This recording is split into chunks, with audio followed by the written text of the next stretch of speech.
Assalamu alaikum. Welcome to Global Bridges School.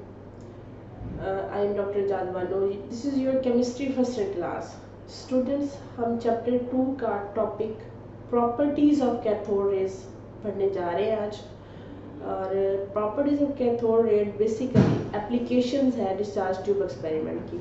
Students, ये topic पढ़ने के बाद आप इस काबिल हो जाएंगे कि हम डिस्चार्ज ट्यूब की एप्लीकेशंस की सिग्निफिकेंस को जान सकें, उसकी अहमियत को जान सकें कि हमने डिस्चार्ज ट्यूब पे जो डिफरेंट एक्सपेरिमेंट्स किए उसकी बेस पे हमने कैथोड रेज की प्रॉपर्टीज़ को कैसे कैसे हमने फाइंड आउट किया।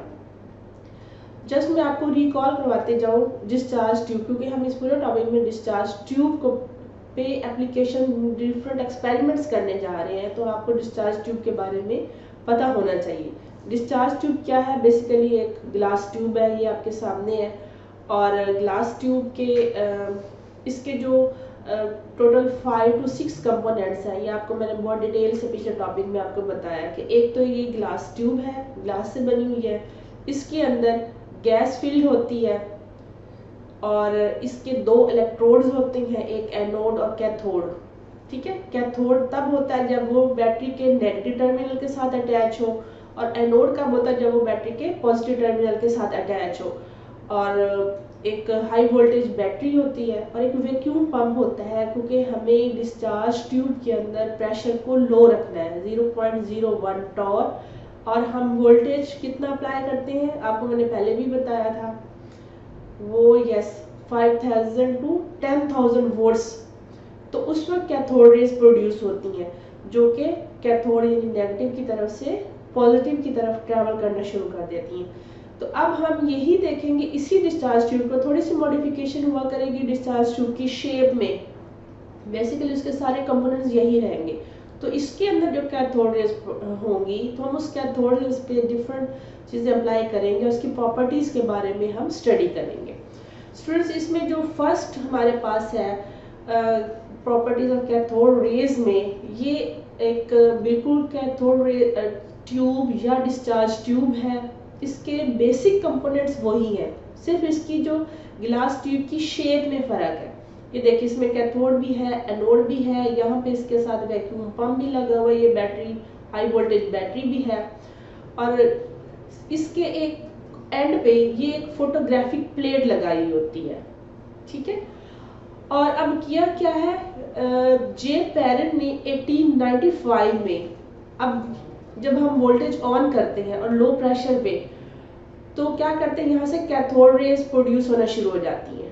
ठीक है, तो कैथोड रेज पे चूंकि चार्ज नेगेटिव होता है तो वो पॉजिटिव की तरफ जाती है। यहाँ से हमने इसको एक रास्ता दिया तो ये सीधा ट्रैवल करती हैं। अब हमें कैसे पता चलता है कि ये ट्रैवल कर रही हैं? हम आगे फोटोग्राफिक प्लेट पे यहाँ के इनके निशान लग जाते हैं, यहाँ पे ग्लो सी प्रोड्यूस हो जाती है।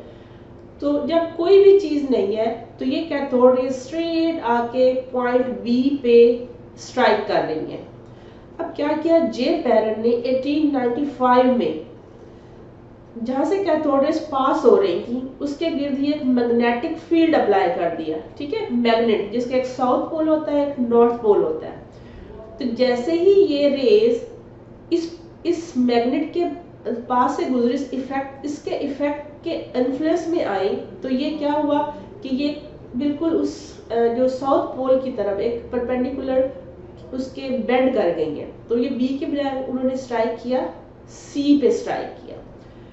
उसके बाद 2 इयर्स के बाद 1897 में जे थॉमसन, साइंटिस्ट का नेम है, जे थॉमसन ने क्या किया, मैग्नेटिक फील्ड हटा दिया और एक इलेक्ट्रिक फील्ड अप्लाई किया। ये एक इलेक्ट्रिक फील्ड है। इलेक्ट्रिक फील्ड मीन के लाइक उसके पॉजिटिव और नेगेटिव टर्मिनल, उसी तरह से ये नेगेटिव और पॉजिटिव जो डिस्चार्ज ट्यूब के ये जो टर्मिनल्स है, इनसे ये डिफरेंट है, ये अलग है। ये कैथोड रेज को अप्लाई किया, एक साइड पॉजिटिव चार्ज और नेगेटिव चार्ज। तो जैसे कैथोड रेज इसके इन्फ्लुएंस में आई तो कैथोड रेज पॉजिटिव की तरफ बेंड होकर उन्होंने ए पॉइंट पे स्ट्राइक किया।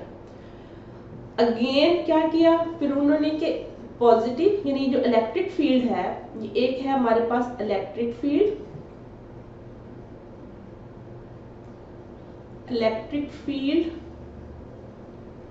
और दूसरा ये है मैग्नेट, हम इसको मैग्नेटिक फील्ड भी कहते हैं। अगर इनकी स्ट्रेंथ को कंपनसेट यानी एक दूसरे के इफेक्ट को कैंसिल कर दें तो ये अगेन स्ट्राइक करेंगे बी पॉइंट पे।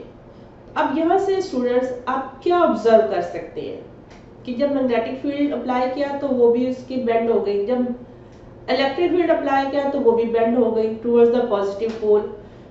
तो हमारी ऑब्जर्वेशन क्या रही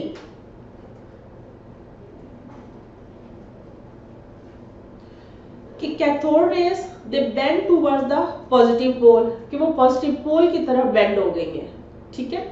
और हमने कंक्लूड क्या किया कि जो चार्ज है इलेक्ट्रोड्स पे वो क्या हुआ, फिर हमारे पास क्या होगा, वो नेगेटिव होगा। क्यों? इसलिए कि वो पॉजिटिव की तरफ बेंड कर गई है। अगर वो पॉजिटिव होती तो नेगेटिव की तरफ बेंड करती। तो हमने ऑब्जर्व किया, ऑब्जर्व करने के बाद कंक्लूड किया, तो ये उसकी एक प्रॉपर्टी है। तो ऑब्जर्व किया कि cathode rays bend toward the positive पोल।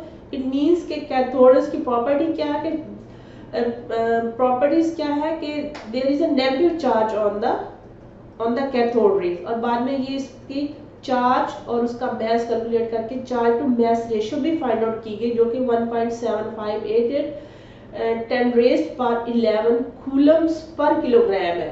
यानी इतने किलोग्राम पे 1.758 10 पर 11 कूलम्स चार्ज होता है 1 किलोग्राम इलेक्ट्रॉन्स पे।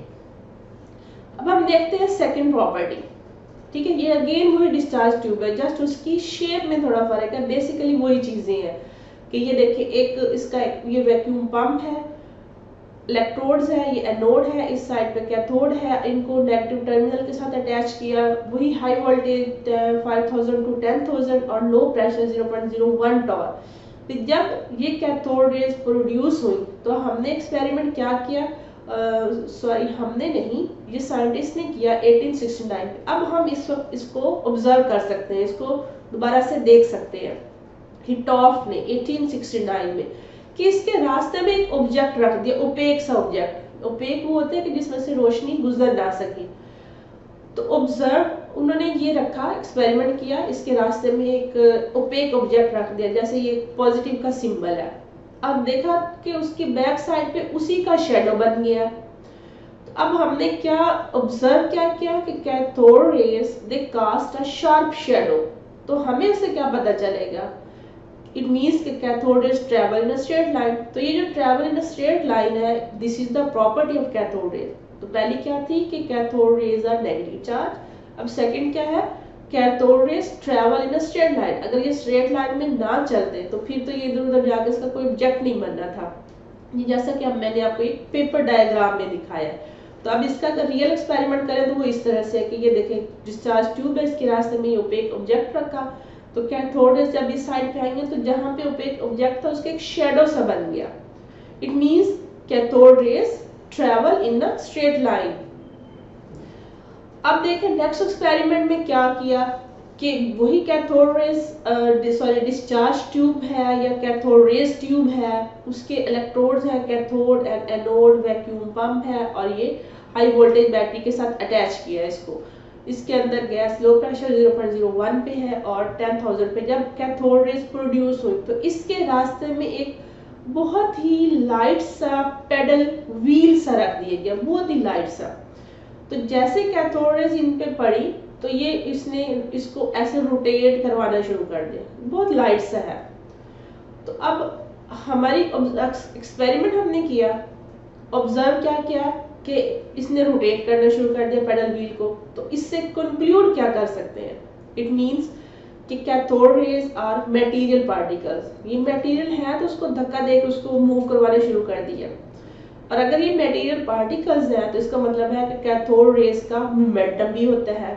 तो ये अब हमारी तीसरी प्रॉपर्टी क्या ऑब्जर्व की आपने कि cathode rays are material particles and it means cathode rays have momentum.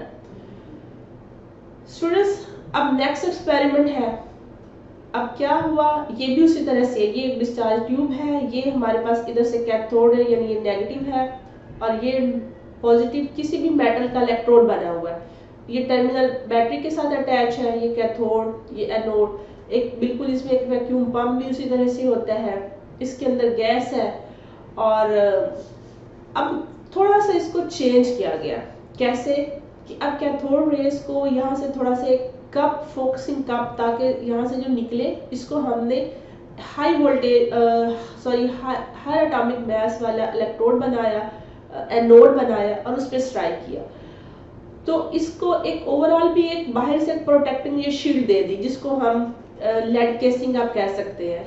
क्यों, वो मैं अभी आपको बताती हूँ कि जब ये कैथोड रेज जो इधर से आ रही हैं, जब ये हमारे पास एक ऐसा एनोड जिसकी एटॉमिक मास ज्यादा है, ऑरम, एल्यूमिनियम, प्लैटिनम वगैरह, तो जब ये इस पे स्ट्राइक किया तो इससे कुछ और रेज निकली, जिसको एक्स रेज का नाम दिया। और इसके लिए यहाँ पे एक रास्ता बनाया, एक विंडो सी बना दी, क्योंकि एक्स रेज बेसिकली यानी हाई फ्रीक्वेंसी की रेज होती है जो कि नुकसान पहुंचाती है, लेकिन ये इसकी एप्लीकेशन है बहुत सारी। एक जर्नली के अगर एक जर्नली अगर आप ये पढ़ें तो ये नुकसान पहुंचाती है, बट अदरवाइज इसकी बहुत सी एप्लीकेशन है।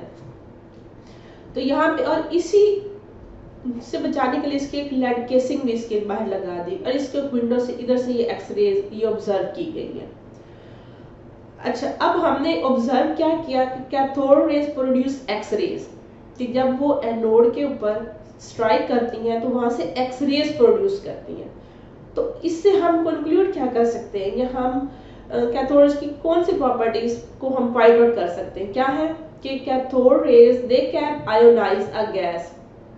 कैथोड रेज क्या कर सकती हैं, आयोनाइज कर सकती हैं गैस को, यानी जो उसके अंदर गैस फिल की है या उसके आगे जो एक इलेक्ट्रोड लगा हुआ है, ये उसके इलेक्ट्रॉन्स को नॉकआउट कर देती हैं, तो वो आइंस बन जाते हैं। इस मीन कि ये उसकी एक केमिकल चेंज लेके आ रही है। So cathode rays they have the ability to ionise a gas और they can cause a chemical change. तो यहाँ से कि cathode rays can produce heat. जाहिर बात है, जब ये किसी भी एटम के इलेक्ट्रॉन्स को नॉकआउट करेंगे एनर्जी देके, तो वही इलेक्ट्रॉन जो हाई स्टेट में गए हैं वापस आएंगे, तो उसमें से एनर्जी रिमूव होगी, रिलीज होगी। इसका मतलब है कैथोड रेज हीट भी प्रोड्यूस कर सकते हैं। अगर हम प्लैटिनम फॉइल को एज ए एनोड यूज करें, तो this platinum foil begins to glow when cathode rays strike on it. Heat होंगी, हीट ग्लो करना शुरू कर देंगी, कि उसमें से इलेक्ट्रॉन्स क्या होते हैं, वो हायर से लोअर स्टेट, लोअर से हायर में जाते हैं, तो वो एक ग्लो करना शुरू हो जाते हैं। And also cathode rays, they have the ability to penetrate in metallic sheets like aluminium or aurum, कि penetrates भी कर जाती हैं।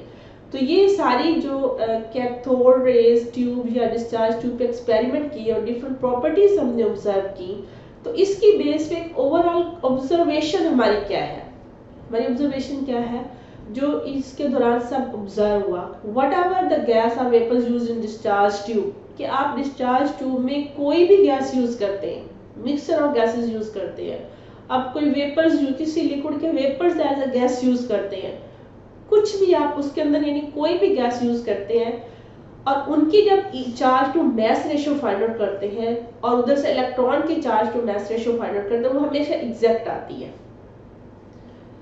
स्टूडेंट्स समझ आइए आपको कि मैं क्या कह रही हूँ। मैं ये कह रही हूँ कि एक इलेक्ट्रॉन है अलग से, उसकी जो चार्ज टू मास यानी चार्ज बटा मास जो उसका आंसर है, वो अभी मैंने आपको पहले लिखा है 1.75 × 10⁻11 कूलम्स पर kg, वो और जो इसके अंदर कैथोड रेज प्रोड्यूस होती है, कोई भी गैस यूज करते हुए जो भी कैथोड रेज प्रोड्यूस होती है, उनका चार्ज टू मास रेशियो हमेशा सेम रहता था। तो यहाँ से हम क्या कंक्लूड कर सकते हैं, बिल्कुल ठीक, कि ये प्रूव करता है कि इलेक्ट्रॉन्स एक तो प्रेजेंट है सब एटम्स में, क्योंकि कोई भी गैस यूज की उसके एटम से कैथोड्स निकले, तो इट मींस कि इलेक्ट्रॉन एक बेसिक कंपोनेंट, एक एलिमेंट्री कंपोनेंट है किसी भी एटम का। सेकंड क्या है कि कैथोड रेज ही बेसिकली क्या है, इलेक्ट्रॉन्स है। तो यहाँ से ये प्रूव हुआ कि जो आपको मैंने पिछले लेक्चर्स में भी बताया कि हम प्रूव करेंगे कि electrons, cathode rays basically electrons हैं। तो हम जो भी चूंकि उसमें गैस यूज करते थे, उनकी जो कैथोड रेज की चार्ज टू मास रेशियो आती थी, वो वही है जो चार्ज इलेक्ट्रॉन की चार्ज टू मास रेशियो है। इसका मतलब है कि वो कैथोड रेज बेसिकली इलेक्ट्रॉन्स ही है। तो हम इसको ये कह सकते हैं कि डिस्कवरी ऑफ इलेक्ट्रॉन इस तरीके से हुई। स्टूडेंट्स, अब आज जो हमने ओवरऑल सारा इस लेक्चर में पढ़ा वो क्या हमने पढ़ी, properties of cathode rays by discharge to applications. फिर हमने देखा कि चार्ज टू मास रेशियो कितनी कैथोड रेज की और इलेक्ट्रॉन्स की, और ये हमने प्रूव किया कि इलेक्ट्रॉन्स बेसिकली क्या है, वो कैथोड रेज है। और हमारा जो नेक्स्ट टॉपिक होगा वो होगा मेजरमेंट ऑफ चार्ज, क्योंकि पहले charge to mass ratio find out की थी, अब हम सिर्फ चार्ज और उसके अंदर हम फर्दर मास की भी कैलकुलेट कर लेंगे किसी भी इलेक्ट्रॉन की।